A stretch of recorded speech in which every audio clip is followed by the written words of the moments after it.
इससे पहले की स्टोरी सुनने के लिए नीचे डिस्क्रिप्शन में लिंक पर क्लिक करें या फिर प्लेलिस्ट से सुने। चलिए शुरू करते हैं। आर्यन फिर एक बार खुद से ही पूर्ण विचार करता है कि उसे पॉइजन निकालने का ये तरीका अपनाना ही होगा। कुछ पल बाद ऑरा पैटर्न का यूज करते हुए आर्यन आलिया की बॉडी से पॉइजन निकालने की प्रोसेस चालू करता है, जिसमें आर्यन आलिया के शरीर से पॉइजन अपने शरीर में ट्रांसफर करने लगता है, क्योंकि ऑरा पैटर्न की यही खासियत थी कि वो सारे एलिमेंट्स को अपनी ओर अट्रैक्ट कर सकता था। और जैसे जैसे आर्यन उस ऑरा पैटर्न का यूज कर रहा था तो सारा पॉइजन उसकी बॉडी में एब्जॉर्ब हो रहा था, जिसकी वजह से आर्यन को असहनीय दर्द होता है। लेकिन वो पॉइजन निकालने की प्रोसेस को रोकता नहीं है और इस वक्त तो आलिया का शरीर भी दर्द की वजह से कांप रहा था, लेकिन वो अभी भी बेहोशी की हालत में ही थी। कुछ घंटों बाद आखिरकार आलिया की आंखें धीरे धीरे से खुलती है। वो साफ साफ देख पा रही थी कि आर्यन उसके शरीर से पॉइजन को अपने शरीर में ट्रांसफर कर रहा था। और जब वो पूरे तरीके से होश में आती है तो आर्यन को फिक्र भरी आवाज में कहती है, भाई आपने ऐसा क्यों किया? आपने मेरी बॉडी से पॉइजन को अपने शरीर में ट्रांसफर क्यों किया? इसकी वजह से आपको बहुत तकलीफ होगी। अपनी छोटी बहन की आंखों में अपने लिए चिंता देख आर्यन हंसते हुए उससे कहता है, तुमने अपने भाई को छोटा मोटा कोई बच्चा समझा है क्या? मैं एक जाबाज मार्शल योद्धा हूँ, ऐसे छोटे मोटे पॉइजन मेरे शरीर का कुछ नहीं बिगाड़ सकते। अपने भाई की ये खुद मुंह मिट्ठू बनने वाली बात सुन आलिया प्यारा सा लेकिन मासूम सा चेहरा बनाकर कहती है, भाई आप सच में इतने ताकतवर हो गए हैं क्या? कोष्टक। फिर आर्यन उसकी कंफ्यूजन दूर करते हुए कहता है, मेरी प्यारी सी पगली बहन में मजाक कर रहा था। कोष्टक। फिर आगे लेकिन पूरी बात ना बताते हुए कहता है, मुझे एक सीक्रेट मेथड पता चला है जिससे मैं इस पॉइजन को सप्रेस कर सकता हूँ। आगे से तुम्हें भविष्य में घबराने की कोई जरूरत नहीं है। जब तक तुम्हारे साथ तुम्हारा भाई है ये पॉइजन तुम्हारा कुछ नहीं बिगाड़ सकता। आर्यन की ये बातें सुन आलिया भी हाँ में गर्दन हिला देती है और आलिया को आगे समझाते हुए आर्यन कहता है, अब तुम आराम करो, तुम्हारे शरीर से अभी पॉइजन पूरी तरह से बाहर नहीं निकला है। मैं तुम्हारे लिए दवाखाने से पॉइजन काबू करने वाली कुछ जड़ी बूटी लेकर आता हूँ। इतना कहकर आर्यन घर से दवाखाने की ओर निकल जाता है। कुछ देर बाद आर्यन टियनवु साम्राज्य के एक आलीशान से दिखने वाले दवाखाने के सामने खड़ा होता है और फिर दरवाजे से अंदर की ओर जाने लगता है। आर्यन को वहां सही सलामत दवाखाने में आते देख कुछ लोग आपस में बातें करने लगते हैं। एक आदमी दूसरे से कहता है, ये तो भावेश सिंह का पोता आर्यन सिंह है ना, जो कल तक कोमा में था और उसकी सारी कल्टीवेशन खत्म हो चुकी थी। तभी दूसरा आदमी उसकी हाँ में हाँ मिलाते हुए कहता है, हाँ तुमने सही कहा, ये वही है, पर ये सब होने के बावजूद ये आज दवाखाने में किया करने आया है। तभी उन दोनों की बातें सुन एक लड़का और आर्यन का मजाक उड़ाते हुए कहता है, इसकी मार्शल सॉल तो इसी की मंगेतर ने चुरा ली थी ना यार, ये क्या बेकार आदमी है, इससे शर्म भी नहीं आए जो ये यहाँ दवाखाने में अपना कचरे जैसा मुंह उठा कर आ गया। इन सभी लोगों की बातें सुनकर भी आर्यन कुछ रिएक्ट नहीं करता है। उसके चेहरे पर किसी प्रकार के कोई भाव नहीं थे, वो तो बस एकदम सीधे इन सभी की बातों को इग्नोर करते हुए चले जा रहा था और दवाखाने के काउंटर पर जाकर खड़ा हो जाता है। जहां पहुंच वो काउंटर पर बैठे हकीम से बड़े ही इज्जत के साथ कहता है, हकीम जी मुझे कुछ दवा बनाने के लिए जड़ी बूटियां चाहिए। जिसे देख काउंटर पर बैठा हकीम बिना किसी भाव के साथ उससे कहता है, आर्यन मुझे माफ करना पर तुम्हारी सिंह फैमिली पिछले पूरे 1 महीने में हमारे दवाखाने से बहुत सारी जड़ी बूटियां ले जा चुकी है। हम जो तुम्हारी फैमिली को रिसोर्सेस देते थे वो खत्म हो गया है। जिसे सुन आर्यन कहता है, तुम लोग ऐसा कैसे कर सकते हो? मुझे बस कुछ जड़ी बूटियां चाहिए, मैं उन्हें तुमसे फ्री में नहीं ले रहा। फिर काउंटर पर बैठा हकीम बोलता है, जीतने वाला हमेशा सिकंदर कहलाता है और हारने वाला एक बंदर, और तुम उन्हीं बंदरों में से एक हो। उस हकीम की ये बातें सुनने के बाद आर्यन के चेहरे के भाव बदल जाते हैं और अपनी आवाज कठोर करते हुए और हाथ की मुट्ठी बांधते हुए बोलता है, आपका कहने का क्या मतलब है? मेरे कहने का सीधा मतलब है, जब एक भेड़िया ताकतवर होता है तो अपने पूरे झुंड की मदद करता है, लेकिन जब वो भेड़िया अपनी लड़ने की सारी काबिलियत खो देता है तो वो झुंड के किसी काम का नहीं होता। काउंटर पर बैठा हकीम आर्यन की बात का जवाब देता है और उसे आगे बताते हुए कहता है, असल में हमारे दवाखाने के एल्डर्स ने तय किया है कि आज से सिंह फैमिली को कोई रिसोर्स नहीं मिलेगा और ना ही तुम लोग यहाँ से कुछ खरीद सकते हो। और फिर जोर से चिल्लाते हुए कहता है, जाओ अब निकलो यहाँ से, तुम्हें कोई जड़ी बूटी नहीं मिलेगी। जिसकी आवाज सुन वहाँ लोगों की भीड़ इकट्ठी हो जाती है, परंतु अपनी इतनी बेइज्जती सुन भी आर्यन अभी चुप था और अंदर ही अंदर गुस्से की घूंट पीकर मजबूरी भरी आवाज में कहता है, मुझे अपनी छोटी बहन के लिए बस एक हेवनली ग्रास चाहिए। लेकिन वो हकीम अपनी बात पर कायम था और आर्यन से कहता है, देखो पहली बात तो ये कि हमारे पास हेवनली ग्रास की कुछ ही जड़ी बूटियां बची है, वो मैं तुम्हें बिल्कुल भी नहीं दे सकता, अब चाहे वो तुम्हारे लिए हो या फिर तुम्हारी छोटी बहन के लिए। फिर थोड़ा और सोचते हुए कहता है, तुम्हारी छोटी बहन तो तुम्हारे बाप की गोद ली हुई औलाद है जिसका कोई अता पता नहीं वो कहाँ से आई है, उसका बैकग्राउंड क्या है। हकीम ये सब बातें कर ही रहा था कि पीछे से आती एक आवाज की ओर वहां खड़े सभी लोगों का ध्यान जाता है। यह आवाज लगभग एक 20-22 साल के दिखने वाले लड़के की थी, जिसके साथ उसके 2 चेले भीड़ को एक और करते हुए आ रहे थे।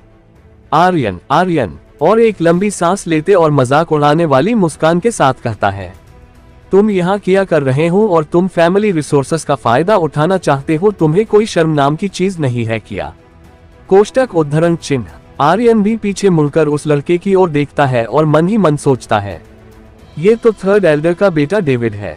तभी आर्यन के चेहरे को इतना शांत और कुछ ना बोलते देखकर डेविड का एक चेला उससे कहता है, तुम अंधे हो क्या, दिखाई नहीं दे रहा यहाँ बॉस आए हैं, चलो एक साइड हटो। उसकी बात सुन अब आर्यन मुस्कुराने लगता है और 2 कदम आगे बढ़ाकर बोलता है, सीनियर डेविड, आप तो जेन्युइन रेल्म में ब्रेक थ्रू कर चुके हैं, इसका मतलब भी पता है।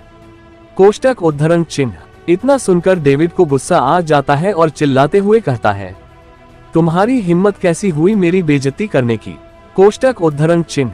फिर आर्यन वहां सभी लोगों की ओर देखते हुए कहता है, मैं यहाँ कोई तमाशा दिखाने नहीं आया था, बस अपनी छोटी बहन के लिए कुछ जड़ी बूटी लेने आया था। और सबसे जरूरी बात, आज से 20 साल पहले मेरे पिताजी ने युद्ध में जाने से पहले अनगिनत हेवनली ट्रेजर सिंह क्लान को दिए थे, अगर मैं गलत हूँ तो मुझे कोई बताए। उद्धरण चिन्ह। आर्यन की ये बातें सुन वहां भीड़ में जमा लोग कहते हैं, हाँ हाँ ये तो सच है। भीड़ को आर्यन की साइड लेता देख काउंटर पर बैठे हकीम का चेहरा बदल जाता है और वो गुस्से भरी आवाज में कहता है, तुम्हारे पिताजी अगर ये नहीं करते तो पूरे मार्शल वर्ल्ड में फेमस कैसे होते, और तुम्हारी फैमिली इन कई सालों में बहुत सारे रिसोर्सेस यूज कर चुकी है। वैसे भी हमारा सिंह क्लान के रूल्स है, किसी कचरे पर रिसोर्सेस को खराब कर वो इससे अच्छा किसी अच्छे और काबिल योद्धा को ताकतवर बनाने में खर्च करना पसंद करेंगे। उद्धरण चिन्ह। इतना सुन अब आर्यन के चेहरे पर भी गुस्से की लकीरें उभर आती है और वो कहता है, सिंह क्लान के रूल्स जाए भाड़ में, अब तो मैं हेवनली ग्रास लेकर ही जाऊंगा, चाहे उंगली सीधी करके या फिर टेढ़ी करके। यहाँ मेरी छोटी बहन की जिंदगी का सवाल जो है।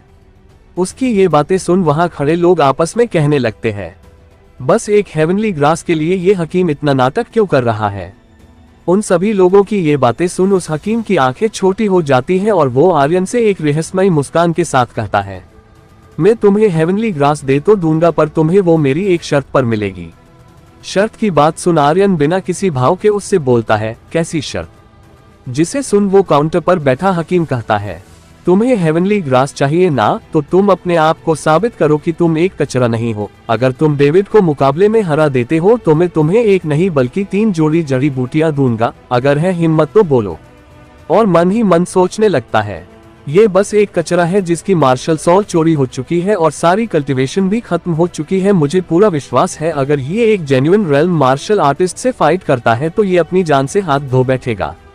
तभी पीछे से डेविड भी कहता है, आर्यन तुम्हें डरने की कोई जरूरत नहीं है, मैं तुम्हें ज्यादा नुकसान नहीं पहुंचाने वाला और तुम्हारी जान बख्श दूंगा। उद्धरण चिन्ह। फिर डेविड का चेला भी हंसते हुए उसका मजाक उड़ाते हुए कहता है, हाँ, वरना लोग कहेंगे हमने एक लाचार लड़के को परेशान किया है। वही खड़ा आर्यन भी मन ही मन सोच रहा होता है, अब इनको कैसे समझाओ जिसको ये बेकार समझ रहे हैं। अब उसके पास 2 मार्शल सॉल और गॉड लेवल स्किल्स है और अब मैं ब्लड क्लॉटिंग रेल्म के पीक पर पहुंच चुका हूँ। वही दूसरी तरफ भीड़ में आर्यन की ताकत से अनजान लोग आपस में बातें करने लगते हैं, क्या सच में आर्यन जेन्युइन रेल्म प्रैक्टिशनर से मुकाबला कर पाएगा। वही भीड़ में कुछ लोग आर्यन की साइड लेते हुए बात कर रहे थे, हाँ आर्यन की अब मार्शल आर्ट नष्ट हो चुकी है और इन लोगों का शायद कुछ और ही मकसद है। डेविड ये बातें सुन उन लोगों से तो कुछ नहीं कहता है और वही चुप खड़े आर्यन के पास जाकर कहता है, क्या हुआ, डर गए क्या, अगर हिम्मत नहीं है तो घर जाओ और आराम करो। फिर ये सब कह डेविड जोर जोर से हंसने लगता है। क्या आर्यन डेविड को मुकाबले के लिए हाँ बोलेगा या फिर डेविड की बात मान घर चला जाएगा। क्या आर्यन अपनी बेइज्जती इतनी आसानी से सहन कर लेगा। आखिर क्या होगा इस कहानी का अंजाम। जानने के लिए बने रहे हमारी कहानी स्पिरिट वर्ल्ड के साथ। आर्यन उन सब लोगों की बात सुन अभी भी चुप था। वो देखना चाहता था कि ये सब लोग किस हद तक जा सकते हैं। उसे चुप देख डेविड उसे उकसाने के लिए आगे कहता है, क्या हुआ, हिम्मत नहीं हो रही क्या मुझसे फाइट करने की? तुम ऐसे ही अपना बाप का नाम रोशन करोगे क्या, नाकारा इंसान। कोष्टक। अब आर्यन अपनी चुप्पी तोड़ता है और एक हल्की सी मुस्कान के साथ डेविड को इग्नोर करते हुए उस हकीम से कहता है, अगर मैं जीता तो मुझे 3 नहीं बल्कि 10 हेवनली ग्रास चाहिए। जिसे सुन हकीम पहले तो हैरान होता है, फिर डेविड की ओर देखता है। उसे पूरा विश्वास था इस मुकाबले को डेविड ही जीतेगा, इसलिए वो हाँ कह देता है। उसकी हाँ सुन आर्यन मुस्कुराने लगता है, क्योंकि वो जैसा चाहता था वैसा ही हो रहा था। फिर वो सभी लोगों के साथ वहां से बाहर की ओर जाने लगता है। उसके पीछे पीछे डेविड और वो काउंटर पर बैठा हकीम भी आने लगता है। कुछ देर बाद वो सभी लोग एक मैदान के पास चारों ओर खड़े होते हैं। आर्यन और डेविड मैदान के बीचों बीच एक दूसरे के आमने सामने खड़े होते हैं। ये मैदान दवाखाने के पास ही होता है जहां मार्शल आर्ट योद्धा आपस में फाइट करते हैं। फिर तभी आर्यन की ओर देखते हुए डेविड हंसते हुए कहता है, हारने के बाद रोते हुए मेरी अपने दादाजी से शिकायत मत करना, क्या है ना कि असल में मैं कोई लफड़ा नहीं चाहता। कोष्टक। और आगे बोलता है, चलो अब मैं तुम्हें कुछ मार्शल आर्ट तकनीक सिखाता हूँ और अपनी मार्शल आर्ट स्किल्स की पावर दिखाता हूँ। लेकिन आर्यन अभी भी चुपचाप खड़ा था और उसके चेहरे पर एक हल्की सी मुस्कान थी। वहीं दूसरी ओर डेविड अपनी स्किल कास्ट करता है और एक मार्शल स्वॉर्ड सॉल को बुलाता है, जिसकी मार्शल आर्ट सॉल को देख वहां खड़े लोग कहते हैं, सच में ये लड़का एक जेन्युइन रेल्म मार्शल आर्ट योद्धा कहलाने लायक है और इतनी अच्छी टेक्निक शायद ही इसकी उम्र का कोई लड़का इसका मुकाबला कर पाए। फिर आर्यन की ओर देखते हुए कहते हैं, हमें अफसोस हो रहा है इस बेचारे की एक तो मार्शल सॉल चोरी हो चुकी है, अब वो डेविड के हाथों हारकर अपनी बेइज्जती और ना करवा ले। कोष्टक उद्धरण चिन्ह। वही दूसरी ओर मैदान में डेविड अपनी स्वॉर्ड से आर्यन पर अटैक कर देता है। अटैक करते ही उसकी स्वॉर्ड हवा को चीरते हुए आर्यन की चेस्ट को निशाने बनाते हुए सीधा जाती है, जिसे देख लगता है अगर वो किसी पत्थर में लग जाए तो उसके 1000 टुकड़े कर दे। लेकिन तभी आर्यन सभी को चौंकाते हुए उस स्वॉर्ड को अपने दोनों हाथों की मदद से बीच हवा में ही रोक लेता है और स्वॉर्ड टेक्निक यूज करते हुए उस स्वॉर्ड को वापस डेविड की ओर भेज देता है। अपनी स्वॉर्ड से ही खुद पर हमला होता देख डेविड भी एक पल के लिए घबरा जाता है, लेकिन फिर वो उस स्वॉर्ड को हवा में उछलकर बड़ी ही मुश्किल से डोज करता है। डेविड हवा में हाँफते हुए उड़ते हुए कहता है, तुम्हारी इतनी हिम्मत जो तुम मुझे नीचा दिखाओ। उसने ऐसा इसलिए कहा क्योंकि आर्यन ने अभी तक कोई स्वॉर्ड भी यूज नहीं की और उसके अटैक का बस हाथों का यूज कर बेकार कर दिया, जिससे डेविड असहज हो गया था। फिर वो अपना दूसरा अटैक करते हुए कहता है, अब इसका सामना करो, ये मेरी सेकंड स्किल विंड ब्लेड्स है, ये एक एम्परर ग्रेड स्किल है। कोष्टक उद्धरण चिन्ह। और मन ही मन सोचने लगता है, इस एम्परर स्किल के एक ही अटैक से ब्लड क्लॉटिंग रेल्म वाले योद्धा बुरी तरह से घायल हो जाए, फिर आर्यन किस खेत की मूली है। फिर वो विंड ब्लेड स्किल का यूज करते हुए अटैक कर देता है, जिसमें एक साथ 5 स्वॉर्ड आर्यन की ओर तेजी से बढ़ने लगती हैं, पर आर्यन उन्हें एक एक कर डोज करने लगता है, पर आखिर की 5वीं स्वॉर्ड उसके दाएं हाथ के कंधे में कट मारते हुए निकल जाती है। तभी आर्यन भी अपनी ब्लड फीनिक्स स्किल यूज करता है और दूसरी तरफ अपने हमले को नाकाम होता देख डेविड फिर से विंड ब्लेड स्किल का यूज करते हुए अटैक करता है, लेकिन इस बार आर्यन उस अटैक को डोज करने के बजाय अपनी ब्लड फीनिक्स स्किल का यूज करते हुए उसके अटैक को बीच हवा में रोक देता है और उस अटैक की सारी एनर्जी को अपनी बॉडी में एब्जॉर्ब कर लेता है। इसे देख आर्यन मन ही मन सोचता है, ये एक और खासियत थी ब्लड फीनिक्स स्किल की, जिसमें वो एक अच्छे डिफेंस के साथ साथ दूसरे के अटैक्स की एनर्जी को एब्जॉर्ब कर सकता था। डेविड को अपना ये हमला भी विफल होते देख और गुस्सा आ जाता है और वो अपना एक और हमला तैयार करने लगता है, जिसे तैयार होने के बाद वो कहता है, अब इसका सामना करके दिखाओ, ये मेरे विंड ब्लेड की तीसरी फॉर्म स्टॉर्म विंड स्वॉर्ड है। वहीं मैदान के बाहर आर्यन को इतनी आसानी से डेविड का सामना करता देख उन लोगों को जैसे सांप सूंघा हुआ था। वो सभी लोग चुप थे जो आर्यन को तब से निकम्मा और नाकारा कह रहे थे। वहीं दूसरी ओर डेविड विंड स्टॉर्म स्लैश कहते हुए आर्यन पर अटैक कर देता है। इस अटैक में वो तूफान की तेजी से बार बार हमला करता है। आर्यन को डोज करने का वक्त भी नहीं मिलता है, सारे अटैक्स उस पर किसी बारिश की तरह पड़ रहे थे। इस वक्त आर्यन की हालत बहुत खराब थी। आर्यन मन ही मन सोच रहा होता है, बिना मार्शल सॉल के लड़ना कितना कठिनाई भरा काम होता है, और हांफने लगता है। उसकी ये हालत देख डेविड हंसते हुए कहता है, क्या हुआ, अभी से हार मान ली? आओ और मेरे पैर पकड़कर रहम की माफी मांगो, शायद मैं तुम पर तरस खाकर तुम्हें माफ कर दूं। और फिर अपना लास्ट हमला करते हुए बोलता है, विंड स्टॉर्म स्लैश पहाड़ों और नदियों से ताकत इकट्ठा करो और इस पर अपना कहर बरसाओ। डेविड का यह हमला काफी ताकतवर था, जिसकी वजह से आर्यन के चारों ओर तूफान का बवंडर आ जाता है, जिसमें से हर तरफ से ब्लेड्स निकलकर आर्यन पर हमला कर रही थी, जिसे देख वही भीड़ में खड़े लोग आर्यन की फिक्र करते हुए कहते हैं, मिस्टर आर्यन जल्दी करो और हार मान लो, इससे आपकी जान को खतरा हो सकता है। ये सुनकर आर्यन मुस्कुराते हुए मन ही मन कहता है, हार मानना ये सब तो मेरी डिक्शनरी में है ही नहीं। और फिर वो अपना ब्लड ऑरर रिलीज करता है, जिसकी वजह से डेविड का एक बार फिर अटैक नाकाम हो जाता है, जिसे देख वहां भीड़ में फिर से चर्चा शुरू हो जाती है। ये किस तरह का इंसान है, मार्शल आर्ट सॉल नष्ट होने के बावजूद एक जेन्युइन रेल्म योद्धा का अटैक नाकाम कर रहा है। डेविड तो अपना अटैक करने के बाद मैदान छोड़कर जा ही रहा होता है कि लोगों की ये बातें सुन वो पीछे मुड़कर देखता है। हैरानी भरे भावों के साथ वो आर्यन को अपना अटैक विफल करते और सही सलामत देख एकटक उसकी ओर देखने लगता है। फिर वो गुस्से में उबलने लगता है। अब वो अपनी पूरी ताकत झोंककर फाइनल अटैक की तैयारी करता है। आसमान में चारों ओर काले बादल छा जाते, हवाएं तेज तेज चलने लगती हैं। तभी चकाचौंध करने वाली एक सफेद रंग की रोशनी डेविड की स्वॉर्ड से निकलती है और आर्यन की दिशा में बढ़ने लगती है। आर्यन हाफते हुए स्वॉर्ड की उस रोशनी को देखता है जो अगर किसी को लग जाए तो उसके चिथले चिथले कर दे। फिर वो मन ही मन सोचता है, मुझे ये मुकाबला जीतना ही होगा, आलिया मेरा घर पर इंतजार कर रही होगी। और फिर वो भी उस स्वॉर्ड से निकली रोशनी की ओर भागने लगता है। उससे डोजकर वो अपनी sword finger thorn skill use करते हुए उसकी छाती पर 2 उंगलियां मारता है, जिसकी वजह से डेविड का शरीर हवा में उड़ते हुए नीचे मैदान में जाकर गिरता है, जिसे देख भीड़ में कुछ लोग हैरानी वाले भाव में कहते हैं, क्या आर्यन ये मुकाबला जीत गया? किया मुझे तो अपनी आंखों पर विश्वास नहीं हो रहा। और डेविड की ओर देखो, उसे देखकर तो कोई ये भी नहीं बता सकता वो जिंदा भी है या मर गया। तभी उन सभी लोगों की बात सुन भीड़ से एक और आदमी हैरानी भरी आवाज में आर्यन की ओर देखते हुए कहता है, इसकी पावर्स तो कितनी भयानक है, इसने बस एक अटैक से जेन्युइन रेल्म के योद्धा को धूल चटा दी। वो तो शुक्र है मैंने उसको किसी तरह से गुस्सा नहीं दिलाया, वरना आज मेरा भी हाल उस डेविड की तरह होता। आर्यन उन सभी लोगों की आंखों में अपने लिए इज्जत और डर देख एक सुकून भरी सांस लेता है। उसे पता था ये वही लोग हैं जो अभी पीठ पीछे बुराई कर रहे थे, लेकिन यहाँ मार्शल आर्ट वर्ल्ड में योद्धा की नहीं बल्कि उनकी ताकत की इज्जत होती थी। फिर कुछ पल सोचने के बाद वो उस हकीम की ओर देखता है जो चुपके से अपना मुंह छिपाकर वहां से निकलने की कोशिश में था, लेकिन आर्यन की नजर अपने ऊपर पड़ते ही वो वहीं रुक जाता है। फिर आर्यन उससे बिना किसी भाव के साथ कहता है, मेरी 10 हेवनली ग्रास उद्धरण चिन्ह। फिर वो हकीम गुस्से में हाथ हिलाते हुए अपने बगल में खड़े नौकर से कहता है, जाओ और उसे 10 हेवनली ग्रास लाकर दे दो, कोष्टक उद्धरण चिन्ह। जिसकी बात सुनकर वो नौकर वहां से दवाखाने की ओर भागते हुए 10 हेवनली ग्रास एक बक्से में लाता है और आर्यन के हाथों में थमा देता है। जिन्हें लेने के बाद आर्यन उस हकीम की ओर देखने लगता है। वो हकीम दूध का धुला नहीं था, ये सब उसी की वजह से हुआ था। फिर आर्यन उस हकीम के पास आता है और उसे एक जोर से मुक्का मारता है, जिसके लगते ही उस हकीम की कुछ हड्डियां टूटने की आवाज आती है और वो दूर जाकर गिरता है। फिर वो बिना किसी को कुछ कहे वहां से जाने लगता है और जाते जाते मन ही मन सोचता है, अगर आगे से मेरे होते हुए किसी ने मेरी छोटी बहन और दादाजी की ओर उंगली उठाकर भी देखी, पहले तो मैं उसकी उंगली उखा दूंगा, फिर उसे इस दुनिया से उठाकर नरकलोक भेज दूंगा। और घर की ओर निकल जाता है।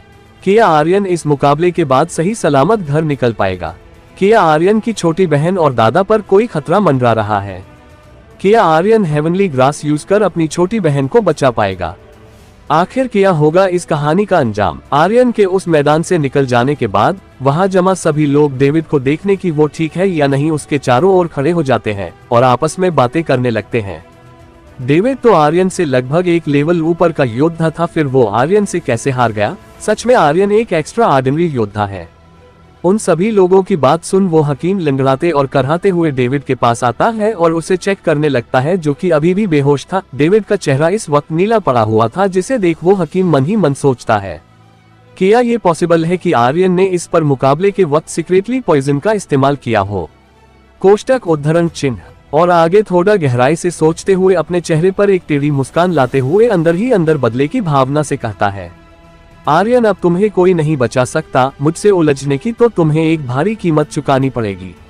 वहीं दूसरी ओर आर्यन भागते हुए अपने घर पहुंचता है और अंदर कमरे में जाता है जहां आलिया आराम से सो रही थी। वो अभी भी पॉइजन निकाले जाने की वजह से काफी गहरी नींद में थी।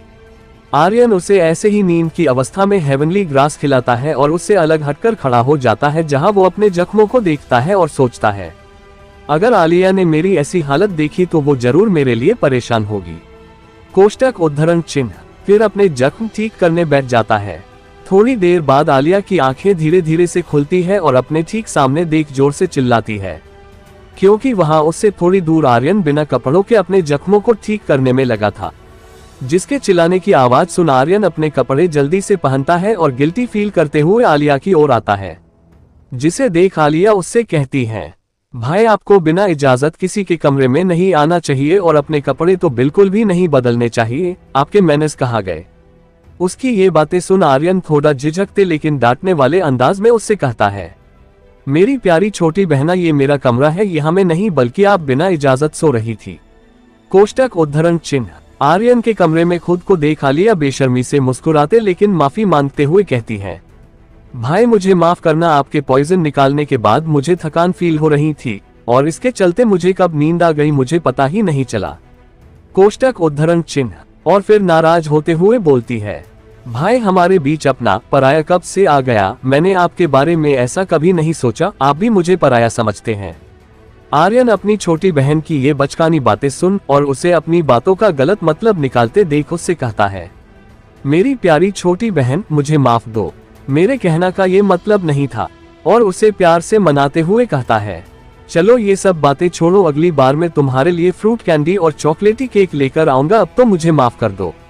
अपने फेवरेट खाने के बारे में सुन आलिया के मुंह में पानी आ जाता है। इस वक्त उसकी सारी नाराजगी छूमंतर हो गई थी और फिर मुस्कुराते हुए कहती है, आप सच में लाएंगे ना? और हाँ, सबके 10-10 पैकेट लाना, तभी मैं आपको माफ करूंगी। हाँ क्यों नहीं, आर्यन उसकी बात का जवाब देते हुए कहता है। और इसी हंसी ठिठोली के बीच वो उससे आगे बोलता है, आलिया हेवनली ग्रास लेने के बाद अब तुम कैसा फील कर रही हो। कोष्टक उद्धरण चिन्ह। अपने बड़े भाई की फिक्र भरी आवाज सुन आलिया चारों ओर घूमते और चाहते हुए कहती है, भाई अब मैं एकदम बिल्कुल ठीक हूँ, चाहे तो खुद देख लो। उसकी बात सुन आर्यन मन ही मन सोचता है, हेवनली ग्रास इसका पक्का इलाज नहीं है। आलिया का पॉइजन उसकी नसों से होते हुए बाहर आता है और स्वॉट स्पिरिट भी नसों में ब्लड के साथ बहती है। फिर वो बहते हुए एक स्वॉट पैटर्न का रूप ले लेती है, जैसे मेरे फीनिक्स ब्लड ने एक फीनिक्स पैटर्न का रूप लिया था, कि या ये पॉइजन भी एक पॉइजन पैटर्न का रूप ले सकता है। वो एकदम से चौंकते हुए आगे सोचता है, क्यों नहीं, जैसे मेरे फीनिक्स पैटर्न और ऑरा पैटर्न ये भी एक पॉइजन पैटर्न का रूप ले सकता है। इसके बाद आलिया अपनी खुद की मार्शल आर्ट सोल जागृत कर सकती है। सच में वो एक बहुत ही खतरनाक पॉइजन मार्शल सोल साबित होगी, पर इससे पहले आलिया को इस पॉइजन पर कंट्रोल पाना होगा। इसके कुछ देर बाद वो दोनों ऐसे ही चलते चलते घर के बाहर आंगन में आते हैं, लेकिन आर्यन अभी भी अपनी सोच में गुम था। वो सोच रहा होता है, लेकिन अभी मेरे पास कोई तरीका नहीं है इस पॉइजन को कंप्रेस कर एक पॉइजन पैटर्न में बदलने का। फिर वो अपने हाथ को देखने लगता है, जिसे देख उसे कुछ याद आता है और वो एकदम खुश हो जाता है। इसी खुशी में वो अपने सामने चल रही आलिया को रोकता है। उसे यूं खुद को रोकते देख आलिया उससे पूछती है, क्या हुआ भाई। कोष्टक उद्धरण चिन्ह। उसका जवाब देते हुए आर्यन खुश होते हुए कहता है, मेरे पास एक तरीका है तुम्हारे शरीर से पॉइजन को पूरी तरह से बाहर निकालने का, पर यह थोड़ा रिस्की है। कोष्टक उद्धरण चिन्ह। जिसे सुन आलिया थोड़ा परेशान होते हुए कहती है, भाई आप फिर से पॉइजन को अपनी बॉडी में ट्रांसफर करने की तो नहीं सोच रहे? अगर ऐसा है तो भूल जाओ, मुझे ये तरीका नहीं अपनाना। कोष्टक उद्धरण चिन्ह। उसकी बात का जवाब देते हुए आर्यन नामे सिर हिलाते हुए कहता है, इस बार तरीका अलग है, पर इसका नतीजा तुम्हारे ऊपर डिपेंड करता है, कहीं तुम डर तो नहीं रही। कोष्टक उद्धरण चिन्ह। आर्यन की बात सुन आलिया बड़े ही कॉन्फिडेंस के साथ कहती है, डरना वो तो मैंने कभी सीखा ही नहीं, आखिर आरव सिंह की बेटी जो हूं मैं। अब बताओ भाई मुझे क्या करना होगा? अगर इस पॉइजन को सप्रेस करने का कोई आखिरी तरीका है तो वो मैं जरूर अपनाऊंगी। कोष्टक उद्धरण चिन्ह। उसकी बात सुन आर्यन फिर उसे दिलासा देते हुए कहता है, तुम फिक्र ना करो, तुम्हारा बड़ा भाई तुम्हें पूरे तरीके से ठीक कर देगा। वो दोनों आपस में बातें कर ही रहे होते हैं कि तभी वहां उनके घर का दरवाजा जोर से खुलता है, जिसमें एक आदमी के साथ काफी सारे सैनिक होते हैं और उसके पीछे वही दवाखाने वाला हकीम होता है। फिर वो आदमी चिल्लाते हुए आर्यन से कहता है, आर्यन बाहर निकलो और चुपचाप मेरे साथ चलो। उस आदमी की बात सुन आर्यन उससे इज्जत के साथ पूछता है, लेकिन अंकल जी मैंने क्या किया और मैं आपके साथ कहाँ चलूं? कोष्टक। तभी वो आदमी चीखते हुए कहता है, अपनी इज्जत अपनी जेब में रखो। और क्या पूछा तुमने? क्या किया? तुमने मेरे बेटे को जहर देकर मारने की कोशिश की है, तुम एक मुजरिम हो। कोष्टक उद्धरण चिन्ह।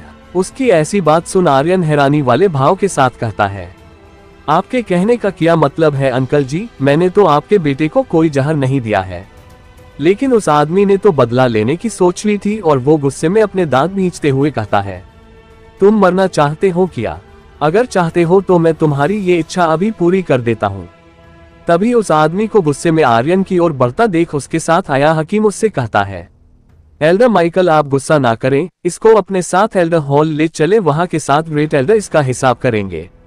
उस हकीम को देख आर्यन समझ जाता है ये आदमी कोई और नहीं बल्कि डेविड के पिता माइकल है, जिसे भड़काकर ये हकीम उससे बदला लेने आया है। उस हकीम की बात सुन माइकल अपने साथ आए सैनिकों को हुक्म देता है, पकड़ो इस कमजर्फ को और लेकर चलो इसको एल्डर हॉल। कोष्टक उद्धरण चिन्ह। और वो सैनिक माइकल का हुक्म सुन तुरंत आर्यन को पकड़ अपने साथ ले जाने लगते हैं। उन सैनिकों के हाथ पकड़े जाने पर भी आर्यन कोई विरोध नहीं करता है और उनके साथ चुपचाप जाने लगता है, जिसे देख आलिया फिक्र भरी आवाज में कहती है, भाई आप। कोष्टक उद्धरण चिन्ह। आलिया के मुंह से बस इतना ही निकलता है कि आर्यन उसे दिलासा देते हुए कहता है, तुम चिंता ना करो और जाकर जल्दी से दादाजी को ढूंढो, ये लोग मेरा कुछ नहीं कर सकते, इनकी इतनी हिम्मत नहीं जो मुझे कुछ कर सके। फिर वो उन सभी के साथ घर से बाहर निकल जाता है। कुछ देर बाद उसे सिंह क्लान के एक बड़े से हॉल में घुटनों के बल बिठाकर कुर्सियों पर बैठे एल्डर्स के सामने मुजरिमों की तरह पेश किया जाता है। आर्यन ने अभी भी किसी से कुछ नहीं कहा था और फिर वो उन एल्डर्स के सामने घुटनों के बल बैठे हुए ही अपने हाथ जोड़ता है और उन सभी एल्डर्स को रिस्पेक्ट देते हुए कहता है, आखिर आप लोगों ने मुझे किस आधार पर गिरफ्तार किया है? तभी एक एल्डर बोलता है, आर्यन तुमने एक बहुत बड़ा गुनाह किया है। जिसे सुन आर्यन साफ इनकार करते हुए कहता है, मुझे नहीं पता आप किस गुनाह के बारे में बात कर रहे हैं। उसी हॉल में खड़ा एक आदमी बोलता है, एल्डर आप किस गुनाह की बात कर रहे हैं और साफ साफ बिना पहेलियां बुझाते हुए बताया आर्यन ने ऐसा भी किया, गुनाह क्या है? ये आदमी कोई और नहीं बल्कि आर्यन के तीसरे अंकल जी और आरव सिंह के बड़े भाई विलियम सिंह थे। विलियम की बात सुन ग्रेट एल्डर डेविड का शरीर उसे देखने को बोलते हैं और आर्यन की ओर देखते हुए उससे पूछते हैं, तुमने माइकल के बेटे डेविड के साथ फाइट की थी या नहीं? कोष्टक उद्धरण चिन्ह।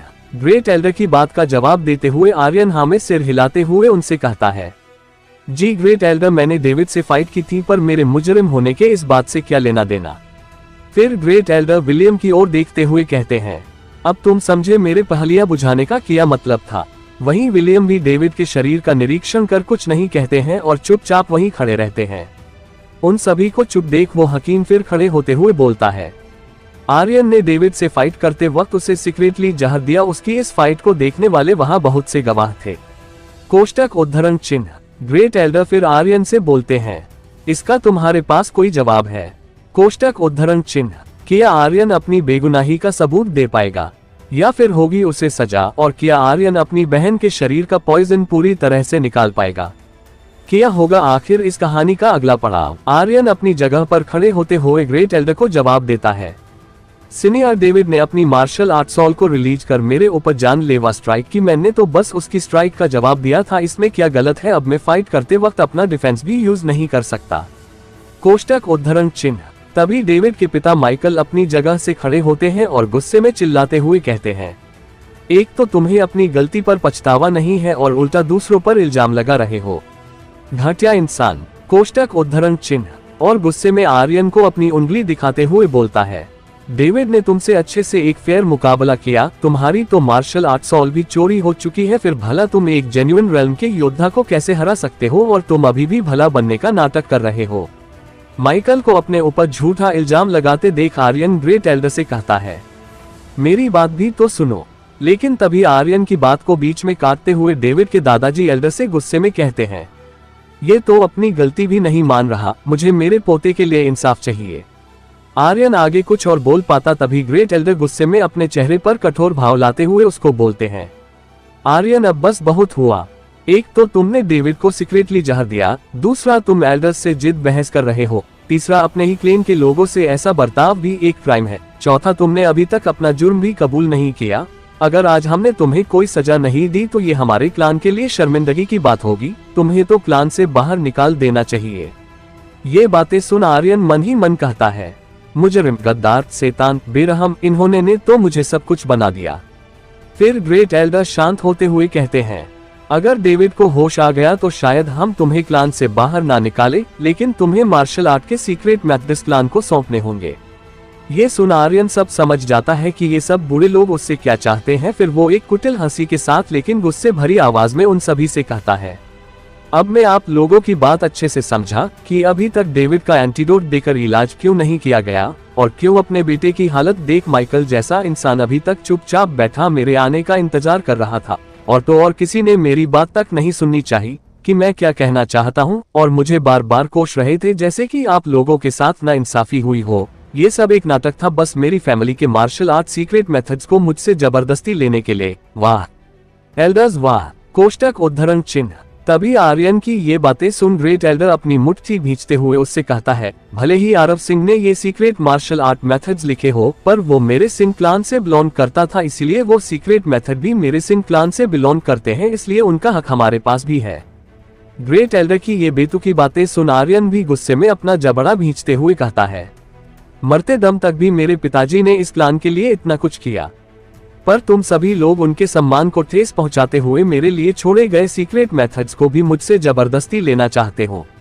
कोष्टक उद्धरण चिन्ह। तुम्हें कोई हक नहीं हमें तमीज सिखाने की। ग्रेट एल्डर गुस्से में आर्यन की बात का जवाब देते हुए कहते हैं। तभी आर्यन के थर्ड अंकल भी उसको समझाते हुए कहते हैं, बेटा तुम जिद मत करो और उन सीक्रेट मेथड्स को क्लान को सौंप दो, वो तुम्हारे किसी काम के नहीं। ग्रेट एल्डर भी फिर से बोलते हैं और आर्यन को समझाते हुए कहते हैं, आर्यन वो सीक्रेट मेथड्स तुम्हारे किसी काम के नहीं, तुम्हारी मार्शल आर्ट सॉल नष्ट हो चुकी है और अगर तुम वो क्लान को दे देते हो तो उनसे किसी और अच्छे योद्धा को काबिल बनाया जा सकता है। और अपनी बात आगे बढ़ाते हुए कहते हैं, मैं ग्रेट एल्डर आज ये ऐलान करता हूँ, आज से कुछ दिन बाद एक मुकाबले का कंपटीशन रखा जाएगा और जो भी सिंह क्लान का 18 वर्ष की कम उम्र का योद्धा होगा वो इस मुकाबले में भाग लेने के काबिल होगा और जो भी अच्छा प्रदर्शन करेगा उसे इनाम के तौर पर सीक्रेट मार्शल मेथड्स दिए जाएंगे। तभी एक और एल्डर ग्रेट एल्डर की बात को आगे बढ़ाते हुए कहता है, यह एक इकलौता रास्ता होगा मार्शल आर्ट टेम्पल के गॉड पूल में जाने का। इसका कोई मतलब नहीं कि उस पूल में कितना कमजोर योद्धा जा रहा है, उसमें जाने के बाद मार्शल योद्धा का एक लेवल और बढ़ जाता है। उनकी बात सुन माइकल भी आग में घी डालते हुए आर्यन से कहता है, तुम्हारी तो मार्शल आर्ट सॉल भी नष्ट हो चुकी है, अब तुम्हें हार मान वो मार्शल आर्ट के सीक्रेट मेथड्स दे देने चाहिए। कोष्टक उद्धरण चिन्ह। आर्यन काफी देर से उन सभी की बकबक सुन परेशान हो गया, अब उससे रहा नहीं जाता है और वो चिल्लाते हुए उन सभी को गुस्से में कहता है, अब बस बहुत हुआ। मार्शल आर्ट सीक्रेट मेथड्स मेरे पिताजी की इकलौती वसीयत है, उन पर किसी का कोई अधिकार नहीं। अगर किसी में हिम्मत है तो मुझसे उनको लेके दिखाए। कोष्टक उद्धरण चिन्ह। उसकी धमकी भरी बातें सुन ग्रेट एल्डर भी चिल्लाते हुए कहते हैं, बदतमीज लड़के तुम्हारी इतनी हिम्मत। इतना बोल वो बिना झिझक आर्यन पर अटैक कर देते हैं। ग्रेट एल्डर का अटैक इतना खतरनाक था कि अगर वो किसी पत्थर को भी लग जाए उसके 1000 टुकड़े हो जाए, वो अटैक आर्यन को लगने वाला होता ही है कि तभी एक और अटैक उसको बीच हवा में रोक देता है। तभी हॉल के दरवाजे को तोड़ते हुए एक शख्स अंदर आता दिखाई देता है। सभी एल्डर्स समझ जाते हैं ये अटैक उसी शख्स ने विफल किया था। ये शख्स कोई और नहीं बल्कि आर्यन के दादा भावेश सिंह थे। भावेश जी अंदर आते ही गुस्से भरी आवाज में बोलते हैं, किसने मेरे पोते पर अटैक किया? किसको अपनी जान प्यारी नहीं है? अपने दादा को देख आर्यन खुश हो जाता है। दादाजी के साथ आलिया भी आई थी और वो भागते हुए आर्यन के पास आकर खड़ी हो जाती है और वही सारे एल्डर्स भी दंग थे। ग्रेट एल्डर भी मन ही मन सोचता है, ये सिंह फैमिली में इकलौता 4th लेवल की मार्शल सॉल योद्धा है जो उसके हमलों को विफल कर सकता है। और फिर ग्रेट एल्डर बेशर्मी से मुस्कुराते हुए कहते हैं, भावेश जी आपको क्या जरूरत थी यहाँ आने की? आपके जख्म ठीक हो गए क्या? कोष्टक उद्धरण चिन्ह। भावेश जी भी गुस्से में चलते हुए ग्रेट एल्डर की बात का जवाब देते हैं, अगर मैं यहाँ नहीं आता तो मुझे डर था तुम सारे बुढ़े लोग मेरे पोते को मिलकर अभी भी परेशान कर रहे होते, वो भी मुझे बिना पता लगे। भावेश जी की बात सुन डेविड के दादा रोने का नाटक करते हुए कहते हैं, मेरे पोते की ओर भी देखो, उसे अभी तक होश नहीं आया है। हाय मेरा पोता बचेगा भी या नहीं? कोष्टक उद्धरण चिन्ह। अपने पिता को रोता देख माइकल भी डेविड को अपनी गोद में लिटाते हुए और रुआसी आवाज में नाटक करते हुए कहते हैं, पिताजी देखो ना मेरे प्यारे बेटे को किया हुआ। उन दोनों का नाटक देख भावेश जी कहते हैं, मैं एक झलक देख बता सकता हूँ, अगर तुम्हारा बेटा इतना ही काबिल होता तो वो जेन्युइन रेल्म में होते हुए किसी बिना मार्शल सॉल योद्धा से नहीं हारता। अपने इन बकवास चेहरों को लेकर कहीं चुल्लू भर पानी में डूब मरो। भावेश जी की बात सुन वो दोनों बाप बेटे चुप हो जाते हैं और फिर किसी को कुछ ना बोलता देख ग्रेट एल्डर बोलते हैं, ये हम सभी का एकमत से लिया गया फैसला है। मैंने सही कहा ना? ग्रेट एल्डर पास में खड़े एक एल्डर से बोलते हैं, जिसके जवाब में वो एल्डर हाँ में सिर हिलाते हुए कहता है, हाँ आपने सही कहा ग्रेट एल्डर। कोष्टक उद्धरण चिन्ह। उनकी बात सुन भावेश जी गुस्से में चिल्लाते हुए एक बार फिर कहते हैं, मुझे अपने ये बकवास रूल मत समझाओ, मुझसे अच्छा कौन जानता है तुम लोगों को। तुम्हें बस मार्शल आर्ट सीक्रेट मेथड्स की परवाह है जिन्हें तुम मेरे पोते को फंसा कर लेना चाहते हो। कोष्टक उद्धरण चिन्ह। और फिर उन सभी को धमकी देते हुए कहते हैं, अगर किसी में हिम्मत है तो मेरे होते हुए उन सीक्रेट मेथड्स को मेरे पोते से लेके दिखाओ। फिर वो अपना मार्शल स्वॉर्ड इंटेंट रिलीज करते हैं, जिसकी वजह से वहां हॉल में कंपन पैदा हो जाती है, जिसे देख वहां खड़े सभी एल्डर्स घबराते हुए सोचते हैं, कितना भयानक स्वॉर्ड इंटेंट है, अगर ये घायल नहीं होते तो फिर ये कितना डरावना होता। भावेश जी फिर सबको चैलेंज करते हुए कहते हैं, अगर किसी को सीक्रेट मेथड्स चाहिए तो मुझसे मुकाबला कर उन्हें ले सकता है। उनका चैलेंज सुन ग्रेट एल्डर उन्हें घबराते हुए शांत कराते हुए कहता है, माफ करना क्लान लीडर, हम आपको कैसे चैलेंज कर सकते हैं, हमारी इतनी हिम्मत कहाँ जो आपका मुकाबला कर सके। भावेश जी अभी भी गुस्से में थे और वो फिर से एक बार कहते हैं, मैं फिर से तुम सबको एक आखिरी मौका देता हूं, अगर है किसी में हिम्मत तो आए और मुझसे आमने सामने होकर मुकाबला करे। लेकिन किसी की इतनी हिम्मत कहाँ जो उनसे मुकाबला कर सके। उनमें से किसी एल्डर को सामने आता ना देख भावेश जी अपनी फर्स्ट स्पिरिट तकनीक यूज कर उन सभी एल्डर्स पर अटैक कर देते हैं। उनकी ये तकनीक देख थर्ड अंकल आलिया और आर्यन को एक साथ आवाज देते हैं, जल्दी यहाँ से निकलो वरना तुम लोग भी घायल हो जाओगे। थर्ड अंकल की बात सुन वो दोनों मार्शल हॉल से बाहर निकल जाते हैं। वहीं दूसरी तरफ हॉल के अंदर उस अटैक को अपनी ओर आते देख वो सभी सातों एल्डर्स एक साथ अपना बचाव करते हैं, लेकिन भावेश जी का अटैक था ही इतना खतरनाक, वो सातों एल्डर्स भी उसका सामना नहीं कर पाते हैं और उस अटैक से घायल हो जाते हैं। कुछ देर बाद दादाजी भी उस हॉल से बाहर आ जाते हैं, क्योंकि वो हॉल उनके अटैक की वजह से बुरी तरह से कांपने लगा था। वहीं दादाजी के पीछे पीछे वो सातों एल्डर्स भी घायल अवस्था में हांफते हुए बाहर आते हैं। क्या दादाजी सभी एल्डर्स को माफ कर देंगे? क्या आर्यन अपनी बहन की बॉडी से पॉइजन पूरी तरह से निकालने में सक्षम होगा? आखिर क्या होगा इस कहानी का अगला पड़ाव? भावेश जी उन सभी सातों एल्डर्स को घायल और हांफते हुए बाहर आता देख गुस्से भरी आवाज में बोलते हैं, अभी भी किसी की हिम्मत है जो मेरे पोते के मार्शल आर्ट सीक्रेट मेथड्स लेना चाहता हो? अगर है तो मेरे सामना करो। कोष्टक उद्धरण चिन्ह। फिर थोड़ा मायूस होकर बोलते हैं, मेरे बेटे आरव सिंह ने अपने दिनों में इस मार्शल हॉल और सिंह क्लान के लिए किया कुछ नहीं किया? क्या तुम उसके किए गए सभी एहसानों को ऐसे ही भूल गए जो तुम आज उसी के बेटे से उसके सीक्रेट मेथड्स छीनने पर तुले हुए हो? तुम लोग कब से इतने बेशर्म हो गए? कोष्टक उद्धरण चिन्ह। एक बार दादाजी फिर से गुस्से में अपनी स्वॉर्ड इंटेंट को रिलीज करते हुए एक 50 फुट ऊंची घंटी के 2 टुकड़े कर देते हैं, जिसकी वजह से वहां भूकंप सा आ जाता है। मार्शल हॉल के सामने खड़े खंबे गिरकर धूल में मिल जाते हैं और फिर दादाजी जोर से चिल्लाते हुए कहते हैं, मैं भावेश सिंह, अगर आज से किसी ने मेरे पोते को छूने की कोशिश की, मैं उसके शरीर से खून की एक एक बूंद निकालकर पूरी जमीन आसमान को रंग दूंगा। भावेश जी की बात सुन वो सभी सातों एल्डर्स डर से थर-थर कांपते हुए अपना सिर झुकाकर एक साथ बोलते हैं, जी क्लान लीडर, आगे से ऐसा कुछ नहीं होगा। इतना कह वो सभी वहां से निकल जाते हैं। उन सभी के जाने के बाद दादाजी को जोर जोर से खांसी होने लगती है, जिसे देख आलिया और आर्यन भागते हुए उनके पास आते हैं और फिक्र भरी आवाज में बोलते हैं, दादाजी। कोष्टक उद्धरण चिन्ह। जिसे देख थर्ड अंकल भी फिक्र करते हुए कहते हैं, पिताजी आपके जख्म अभी भी नहीं भरे हैं, आपको आराम करना चाहिए। विलियम की बात सुन दादाजी उदास भाव में उससे कहते हैं, अगर आज मैं टाइम पर यहाँ नहीं आता तो मार्शल आर्ट सीक्रेट मेथड्स जो कि आर्यन के हैं आज उन लोगों के पास होते।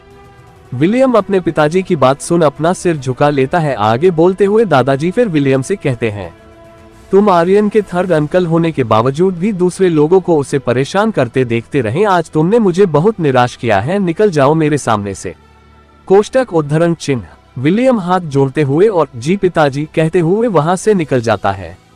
उसके जाने के बाद दादाजी एक बार फिर खांसने लगते हैं, जिसे देख आलिया और आर्यन फिर से उनके पास आते हैं और उन्हें संभालते हुए फिक्र भरी आवाज में कहते हैं, आर्यन कहता है, दादाजी। आलिया भी कहती है, दादाजी आप ठीक तो है ना? वही दादाजी की ये हालत देख आर्यन मन ही मन सोचता है, दादाजी उस बुरी औरत की वजह से अभी भी गंभीर रूप से घायल है। और आगे सोचते हुए कहता है, पता नहीं गॉड्स के उस बेरियल प्लेस में इन जख्मों को ठीक करने वाला कोई हीलिंग मेथड होगा या नहीं। कोष्टक उद्धरण चिन्ह। आर्यन फिर दादाजी से कहता है, दादाजी मेरे पास आपके जख्मों को हील करने का एक तरीका है। दादाजी मजबूरी में सिर हिलाते हैं। उन्हें पता था उनके जख्म इतने आसानी से ठीक नहीं होने वाले, और उसकी बात का जवाब ना देते हुए उसी से सवाल पूछते हैं। पागल लड़के, मुझे बताओ तुमने डेविड से मुकाबला क्यों किया? फिर आर्यन दादाजी के साथ वहां से जाते हुए उनको दवाखाने से लेकर मुकाबले तक की सारी बातें बताने लगता है। आर्यन की बात सुन आलिया फिक्र भरी आवाज में उससे कहती है, भाई आपने मेरी वजह से इतना सब सहन किया। कोष्टक उद्धरण चिन्ह। वही दादाजी भी आर्यन की बात सुन गुस्सा होते हुए कहते हैं, इन सभी को लगता है मैं घायल हूँ और जैसा इनका मन करे वो कुछ भी कर सकते हैं। दादाजी की बात सुन आर्यन कहता है, दादाजी आप मुझे ब्लेम ना करें, इसमें मेरी कोई गलती नहीं है। आर्यन की बात सुन दादाजी उसे समझाते हुए कहते हैं, बेवकूफ लड़के, पॉइजन का इस्तेमाल करना गलत बात है और लाइफ एंड डेथ वाले मुकाबले में तो तुम दुश्मन का सामने करते हुए पॉइजन का इस्तेमाल कर भी अपनी जिंदगी नहीं बचा सकते। दादाजी को खुद को गलत समझता देख आर्यन अपने माथे पर स्वॉर्ड पैटर्न दिखाते और मुस्कुराते हुए बोलता है, दादाजी इधर देखो, मैंने स्वॉर्ड ब्लडलाइन पैटर्न फिर से जागृत कर लिया है। उसकी ये बात सुन दादाजी पीछे मुड़ उसके माथे को देखते हैं, जिसे देखते ही वो हैरान और खुशी में हंसते हुए कहते हैं, शाबाश बेटा, जो आज तक इस दुनिया में नामुमकिन था आज तुमने उसे मुमकिन कर दिखाया। आलिया भी खुशी से चहकते हुए और आर्यन की तारीफ करते हुए कहती है, दादाजी मैंने आपसे कहा था ना, मेरे भाई इस दुनिया में सबसे अलग है, उन जैसा कोई नहीं। फिर दादाजी थोड़ा सोचते और फिक्र भरी आवाज में कहते हैं, परंतु बेटा इस बारे में तुम अभी किसी को पता मत लगने देना। आर्यन भी दादाजी की हाँ में हाँ मिलाते हुए कहता है, जी दादाजी मैं समझ गया। फिर वो लोग वहां से निकल जाते हैं। रात के वक्त आर्यन अपने बिस्तर पर बैठा होता है, कुछ पल बाद वो वहां से गायब हो जाता है। वही दूसरी ओर वो बेरियल प्लेस में दिखाई देता है। वहां पहुंच वो चारों ओर देखने लगता है, लेकिन उसे अमीरा कहीं नहीं दिखती है। फिर वो जोर जोर से चिल्लाता है, सीनियर आप कहाँ है? कोष्टक उद्धरण चिन्ह। अमीरा का कोई जवाब ना पाकर वो अपने साथ लाए एक डब्बे को देख फिर से कहता है, सीनियर मैं आपके लिए फ्रूट केक लेकर आया हूँ, अगर आप नहीं आए तो मैं खुद ही इसे खा जाऊंगा। अचानक से तभी अमीरा आर्यन के बिल्कुल चेहरे के करीब भूत की तरह प्रकट होती है, जिसे देख आर्यन चौंक जाता है और हड़बड़ाते हुए पीछे हटता है। तभी वो देखता है उसके साथ लाया गया वो फ्रूट केक का डब्बा अमीरा के हाथ में था और समझ जाता है अमीरा इतनी जल्दी क्यों आए। अगले ही पल वो अमीरा को देख उससे कहता है, सीनियर मैं जल्दी से जल्दी टूम्स को रिफाइन कैसे करूं? पिछली बार भी एक टूम को रिफाइन करने के चक्कर में डिवाइन टूम फॉर्मेशन के साथ बहुत गड़बड़ हो गई थी। फिर थोड़ा और सोचते हुए कहता है, परंतु इस बार मैं आराम से टूम को रिफाइन करना चाहता हूँ, जिसके लिए पहले मुझे डिवाइन टूम फॉर्मेशन को बैलेंस करना होगा, जिससे इस बार कोई दिक्कत ना हो। इतना कह वो अमीरा की ओर आश भरी नजरों से देखता है, परंतु वो अमीरा को देख दंग था। वो तो आराम से लेकिन पूरे मजे लेते हुए फ्रूट केक खा रही थी, मानो जैसे उसने तो आर्यन की एक भी बात ना सुनी हो। फिर वो उसके पास जाकर जोर से कहता है, सीनियर आप मेरी बात सुन भी रही है या नहीं? अमीरा उससे कहती है, टूम को जल्दी प्यूरिफाई करना आसान है, उसके लिए तुम्हें फीनिक्स ब्लड लाइन, सोल और फीनिक्स फ्लेम्स की पावर्स की जरूरत पड़ेगी, जिनकी पावर्स की मदद से तुम डिवाइन टूम फॉर्मेशन को बैलेंस कर सकते हो। कोष्टक उद्धरण चिन्ह। और फिर मजे से चटकारे लेते हुए फ्रूट केक खाने लगती है। फिर थोड़ा पॉज लेने के बाद आगे कहती है, फीनिक्स ब्लड लाइन फॉर्मेशन को एक्टिवेट करने में मदद करेगी। सोल पावर की मदद से तुम फॉर्मेशन की पावर्स को यूज कर सकते हो और फीनिक्स फ्लेम स्पिरिट की बची हुई पावर्स को रिफाइन करने में मदद करेगी। कोष्टक उद्धरण चिन्ह। आर्यन उसकी बात पर गौर करते हुए कहता है, हम ब्लड लाइन स्ट्रेंथ, उसको तो मैं ब्लड पैटर्न की मदद से एक्टिवेट कर सकता हूँ। और फिर थोड़ा और गहराई से सोचते हुए, और रही बात सोल पावर्स और फीनिक्स फ्लेम्स की, उनको कैसे यूज करूं? कोष्टक। जब उसके कुछ समझ नहीं आता है तो वो लाचारी भरी आंखों से अमीरा की ओर देखने लगता है, जो कि अभी भी वही फ्रूट केक खा रही थी। अमीरा उसकी मन की बात समझ कि वो उससे किया चाहता है, एक चट्टान की ओर देखते हुए कहती है, सोल पावर्स, वो देखो, उस टूम को प्यूरिफाई करने से तुम्हारी सोल पावर्स बहुत जल्दी बढ़ जाएंगी, इतने तेजी से कि तुम सोच भी नहीं सकते। कोष्टक उद्धरण चिन्ह। सोल पावर्स तेजी से बढ़ने की बात सुन आर्यन से और सब्र नहीं होता है और हड़बड़ाते हुए उस चट्टान की ओर जाते हुए कहता है, अगर ऐसी बात है तो मैं इसको जल्दी से प्यूरिफाई कर लेता हूँ। उसे इतना हड़बड़ाते और बेसब्र होता देख अमीरा उससे कहती है, तुम अभी उसे रिफाइन नहीं कर सकते क्योंकि तुम अभी बहुत कमजोर हो। अगर ऐसे में उसे रिफाइन करोगे तो तुम उसमें रहने वाली गॉड स्पिरिट द्वारा घायल हो जाओगे, जो तुम्हारे लिए बिल्कुल भी अच्छा नहीं होगा। कोष्टक उद्धरण चिन्ह। फिर उसे आगे समझाते हुए कहती है, तुम्हें अभी फीनिक्स फ्लेम्स के बारे में अच्छे से जानना होगा और उन्हें ताकतवर बनाना होगा, जिसके लिए तुम्हें फीनिक्स ब्लडलाइन की मदद से फायर एब्जॉर्ब करनी होगी और फायर एब्जॉर्ब होने की वजह से तुम्हारी फीनिक्स फ्लेम्स की ताकत बढ़ेगी। अमीरा फिर अपनी उंगली की मदद से उसके सिर में एक रोशनी भेजती है, जिसे भेजते वक्त वो आर्यन से कहती है, ये कुछ ट्रेनिंग है जो तुम्हारी मदद करेगी। कोष्टक उद्धरण चिन्ह। वो रोशनी जैसे ही आर्यन के दिमाग में जाती है, उसे महसूस कर वो हैरान हुए बोलता है, ये तो 9 पाथ ऑफ निर्वाणा टेक्निक है। आर्यन को इतना हैरान देख अमीरा उसे आगे बताते हुए कहती है, इस निर्वाणा टेक्निक को प्रैक्टिस करना बहुत ही खतरनाक काम है, लेकिन अगर तुम इसको सीख लेते हो, ये तुम्हारी फ्लेम्स फॉर्मेशन को पूरी तरह से कंट्रोल करने में मदद करेगी। कोष्टक उद्धरण चिन्ह। आर्यन को अपनी बातों को इतना गौर से सुनता देख वो उसे आगे समझाते हुए कहती है, निर्वाणा टेक्निक पर महारत हासिल करने के लिए तुम्हें 3 खास तरह की फायर्स की जरूरत पड़ेगी। पहली फॉरेन फायर, दूसरी हेवनली फायर और तीसरी रियल फायर। कोष्टक उद्धरण चिन्ह। अब जाओ और अच्छे से मेहनत कर प्रैक्टिस करो। इतना कह फिर अमीरा वहां से चली जाती है। क्या आर्यन निर्वाणा टेक्निक पर महारत हासिल कर पाएगा? क्या वो तीनों फायर्स को ढूंढ पाएगा? क्या वो डिवाइन टूम फॉर्मेशन को कंट्रोल कर पाएगा? आखिर क्या होगा आर्यन के इस दिलचस्प सफर का अंजाम? जानने के लिए बने रहे हमारी कहानी स्पिरिट वर्ल्ड के साथ और रोजवर्स के साथ। धन्यवाद।